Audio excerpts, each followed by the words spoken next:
Assalamualaikum warahmatullahi wabarakatuh.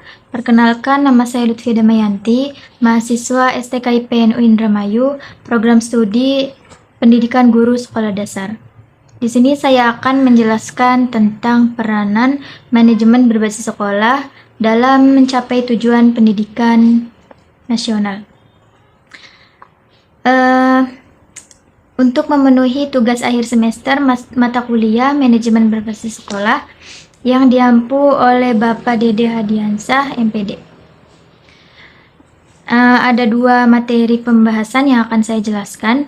Yang pertama itu pengertian manajemen berbasis sekolah dan peranan manajemen berbasis sekolah dalam mencapai tujuan pendidikan nasional. Untuk mempersingkat waktu, langsung saja saya akan menjelaskan tentang pengertian manajemen berbasis sekolah. Manajemen berbasis sekolah dapat didefinisikan sebagai model manajemen yang memberikan otonomi, kewenangan, dan tanggung jawab yang lebih besar kepada sekolah, memberikan fleksibilitas atau keluasan lebih besar kepada sekolah, mendorong partisipasi secara langsung dari warga sekolah, seperti guru, siswa, kepala sekolah, karyawan, dan masyarakat, orang tua siswa, tokoh masyarakat, ilmuwan, dan pengusaha. Dan untuk meningkatkan mutu sekolah berdasarkan kebijakan pendidikan nasional serta peraturan perundang-undangan yang berlaku. Jadi manajemen berbasis sekolah demikian ditunjukkan untuk memberikan kemandirian kepada sekolah serta meningkatkan mutu pendidikan. Berdasarkan uraian yang saya sampaikan, secara garis besarnya bahwa tujuan diadakannya manajemen berbasis sekolah adalah untuk meningkatkan mutu pendidikan di Indonesia. Selanjutnya, saya akan menjelaskan peranan manajemen berbasis sekolah dalam mencapai tujuan pendidikan nasional.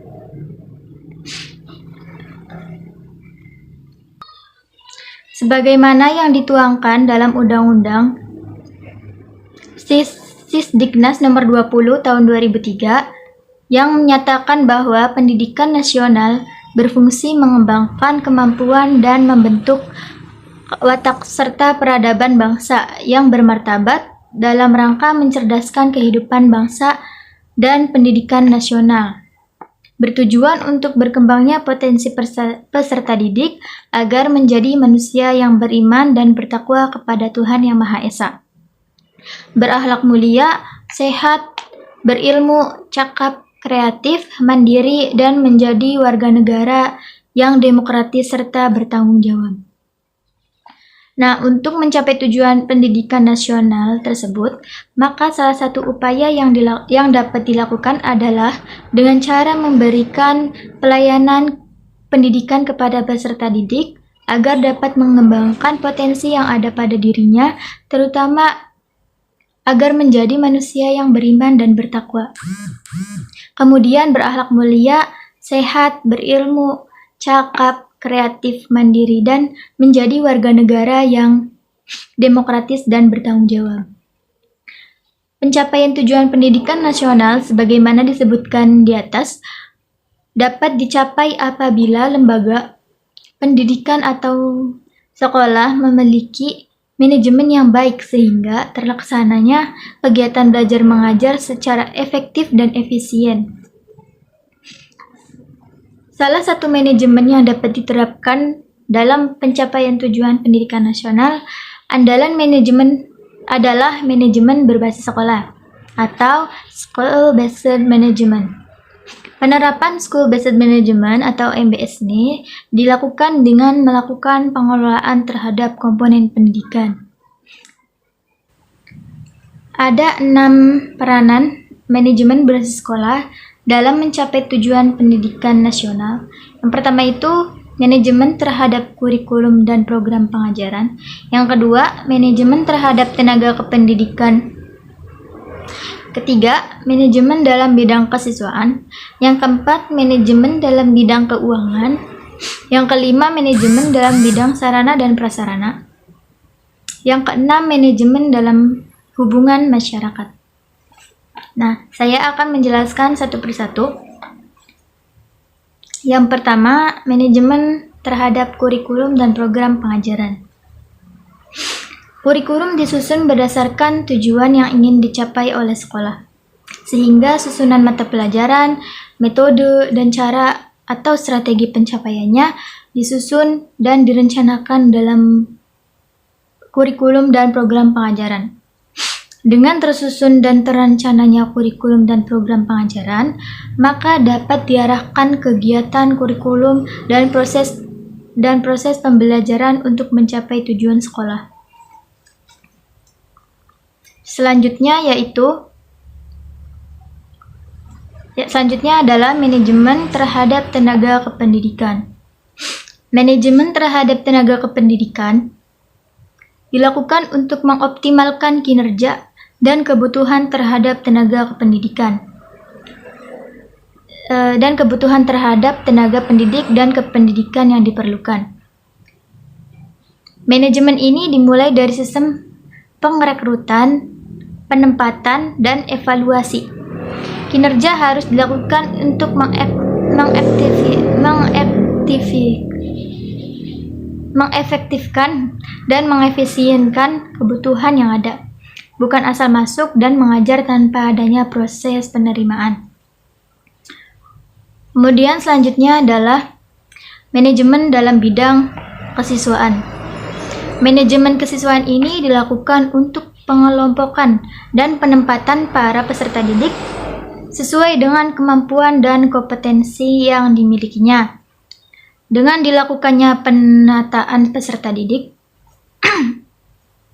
seperti bakat dan minat yang dimiliki oleh peserta didik, maka akan mengarahkan percepatan dan pencapaian tujuan pendidikan. Selanjutnya yaitu manajemen dalam bidang keuangan. Manajemen dalam bidang keuangan ini merupakan hal yang paling sensitif dalam suatu proses kegiatan. Oleh sebab itu, maka diperlukan pengelolaan keuangan yang transparan dalam keuangan sekolah. Keuangan sekolah harus dapat menentukan target dan pencapaian tujuan seefisien mungkin. Pengelolaan keuangan yang transparan dan seefisien mungkin akan mempermudah dalam mencapai tujuan pendidikan sekolah. Selanjutnya yaitu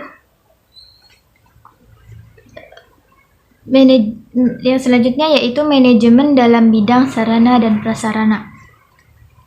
Sarana dan prasarana merupakan komponen yang dibutuhkan dalam kegiatan belajar mengajar.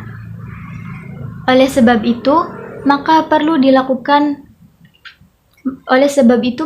dilakukan manajemen terhadap sarana dan prasarana sekolah